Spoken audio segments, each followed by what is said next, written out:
In Yemen, a man slipped into a hospital and gunned down 3 American missionaries. 2 doctors and another hospital worker died in the attack. Officials say the Yemeni gunman passed the security checkpoint at the hospital with a gun cradled under his jacket. Was the man acting alone, or does he have links to terrorism? Tonight's newsmaker is Nitza Natmias. I got it correct. An expert on terrorism and politics of the Middle East at Towson University. Good to see you. Same here. What was your reaction when you got wind of this news today? Well, that we have to deal with terrorism on many levels because this is the most important problem. And we are in a war, an unconventional war, but still a war. And it seems that Yemen took the place of Afghanistan. See, terrorists, although they are fighting in unconventional warfare, they still need strategic a base of operation. They need, yeah.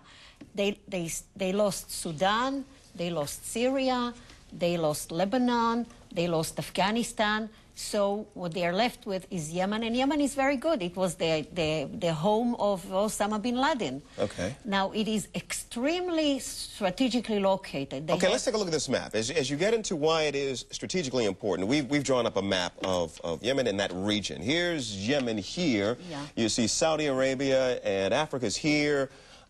Give us a sense of why this area, and Yemen in particular, is strategically important. Yemen has been the most important British port during the British Empire. So the strategic importance of Yemen is long established. It is on the crossroad to Africa, to the Far East, to the Suez Canal, to the Red Sea. I mean, it's extremely. It has the largest port, civilian port, yes, commercial port in the area. It is... But Nitza, let me ask you, so how does that impact the way we treat the government of that country, its strategic importance in terms of how we treat them as a nation? Well, it is a very complex relationship. Yeah. First of all, the government is a very weak government, and it seems that other than corruption, they have no ideology. They're not socialists, they're not capitalists, they're not Muslims. They're basically a very corrupt, weak government.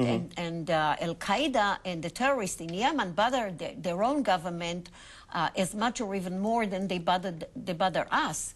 So it is a very... We don't really know how to deal with it. It can be toppled at any time, at any minute. It's not a stable government. Okay. I don't have a lot of time, but let me ask you just for a quick take on the situation with North Korea right now. If you're looking at the papers over the last couple of weeks, things seem to be ratcheted up, and there are overtures from the government.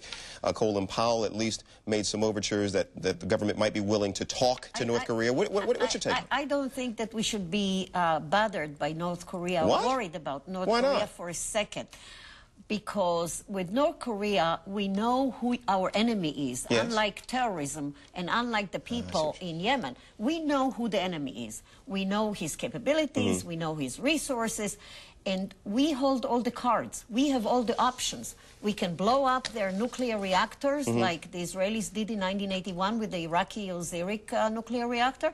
We can starve them to death. We can embargo them. I mean, we hold all the cards. Okay. I'm not worried a minute about North Korea. It's good to see you. Thanks for taking the time to come in. Happy New Year to you. Thank you, and same to you. Thank you. Appreciate it. Next, Chief Meteorologist Lori Pensey will be back with a 5-day forecast, and the season may be...